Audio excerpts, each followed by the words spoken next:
What's going on, everybody? It's your boy C-Zar, and we are talking about XCN today, OnyxCoin. Hit that like button, subscribe if you want to see more content like this, and let's get into it, my friends. It is the 8th day of September, and here we are at about 1.05 cents with 6 days and 3 hours left in the week. We got about, let's see, like 2.5 hours left in the day here. We are consolidating still. Bitcoin had a little bit of a move up today. I do believe that we have a little lower to go. I don't believe that we found our low yet, but just looking at this, I was looking at this on the weekly time frame for a reason, right? Just to remind us where we are in this grand scheme of things.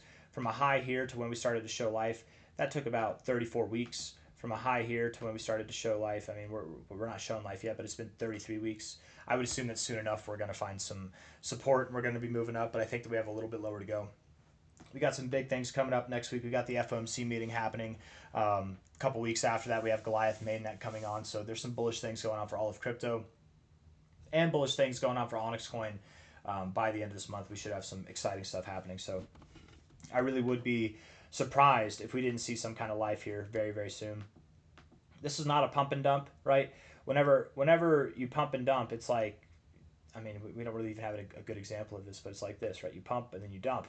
This kind of action here where you consolidate, it was a rough consolidation. It's very, very intense. We had a very intense move up. So of course you're going to, move down at an intense rate. This next phase of the consolidation has just been very, very tame in correspondence to this here. We're definitely tapering off. We're definitely showing that there's less selling pressure this time around than there was last time around. And with that, there's probably more buying pressure. Less selling pressure means that there's no sellers. If you've wanted to sell throughout this range, you've had ample opportunity to do so, which means that whenever we move up, the people who've bought through this range, the people that have held throughout this range, they're probably not going to sell at the first whiff of upside, right? You probably didn't hold and buy OnyxCoin all this time just to sell at your first whiff of upside. So there's not going to be any sellers throughout this whole range, not until we get to new relative highs. Well, when we get to new relative highs, and the reason we're talking about this is talking about where we're going here, at least from, I think, a logical standpoint, from a high to a low, the next target areas implied at a minimum would be 8.2 cents to 15.7 cents. Now, again, we've consolidated for almost 33 weeks now. Do you think people are going to sell at the first instance of a new high, or do you think they're going to hold out maybe for all-time highs or even new all-time highs? I think it's going to be the latter, new all-time highs. At least all-time highs, though. But the all-time highs here, if we draw that up, those don't come in line with really any fibs at all. They're just above the golden ratio. I would think it makes more sense to go to the 26 to 32 cent range based off of that alone. But there's also sense to be made out of it by taking the XCN BTC chart as well, right? There's a lot of sense to be made out of going up to this area here, the base of this area. Oops, I thought I had my brush on. Base of this area here for our next target, right? Something like that. We've got this giant bull flag happening right here. Whenever we move up, we should be going right to the base of that area. And we've done the calculations enough to know that that area does take us to about 26 to 32 cents, somewhere in that area, okay? Looking at the short-term stuff, let's do that, okay? I want to look at the weekly time frame real quick, actually. I like where we are in the RSI, right here at the 40. It's not a bad area to bounce. Stochastics are bearish. MACD is right at an area that you'd like to hold as well. So hopefully, again, this next week, hopefully it's bullish.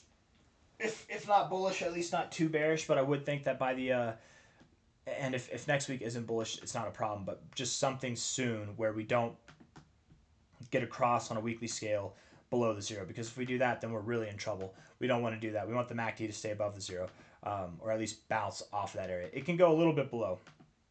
It's okay if the orange line goes a little bit below, but then we're in crunch time, right? We really need it to hold this zero area. You can scoop the low a little bit. You can go below it a little bit. That's okay, but you want to bounce off this area, and we're right in that area now. So any time now, any day now, any week now, we should be bouncing. Looking at this on a short-term perspective, on the 1 hour time frame here. Come on now. Moving up a little bit. Nice to see. RSI shifting to a bullish effect, but overall kind of neutral.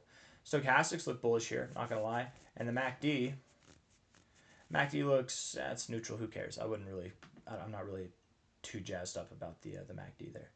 The price action definitely makes me think that we have lower to go, right? We're getting weaker and weaker reactions off of this here, but stochastics make me think we have momentarily higher prices to go. Same thing with the RSI and the MACD even. But we're getting these bullish drives of momentum, and we're not doing anything with them. We're just getting lower highs each time. So even if we get above 1.06 cents. Don't get too excited. We're probably going to come down over the coming days. I really do expect that this week will provide the lows, if not early next week or this weekend will provide the lows.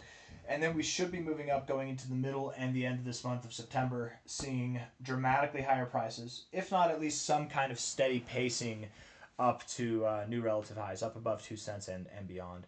The daily time frame, I like the RSI bouncing off of the zero line here. Stochastics are terrible. They've been pretty damn oversold. We haven't been this consistently oversold since this over here. But the difference being, right, again, the pace that we moved down here was a lot more dramatic than the pace we're moving down here. This can't persist for that long, right? Or at least it can't persist for that much longer. I would assume that by the end of this next week, or maybe by the end of this next 8-day period, we should have some resolution. We should be moving up. The resolution that we're looking for is down at about $0.0099, so 0.0099 to 0.009 itself. And if we do happen to go just below 0.009, that's okay. From a low to a high here, 0.0873 is the lowest that I'd want to see us go, though, right? I don't want to see us go down there, but that's the lowest that I could see us going without being in trouble. If we go lower than that on a daily closing basis, we'll have some bad stuff to talk about, okay? Weekly time frame. There's still the chance that we could double bottom, but it wouldn't look good. It wouldn't look good. Weekly time frame is bullish overall, right? The MACD is in an area to bounce. RSI is in an area to bounce. Stochastics technically are in an area to bounce, but that's the one thing that does look bearish to me. But everything else looks bullish. Overall bullish on the MACD, right? You've been very, very red. You've been building a lot of bearish momentum. You guys, you've been building bearish momentum since March of this year. Crazy. It can't persist, man. And with that, what have you done? You haven't seen lower lows. You've got lower highs, but you've just been consolidating, moving sideways. We're going to move up in a matter of no time at all. We've got some big things coming up over the next couple of weeks. Hit the like button, subscribe. Thank you all for being here. I'll see you guys on the next one, okay? Take care of yourselves. Bye-bye.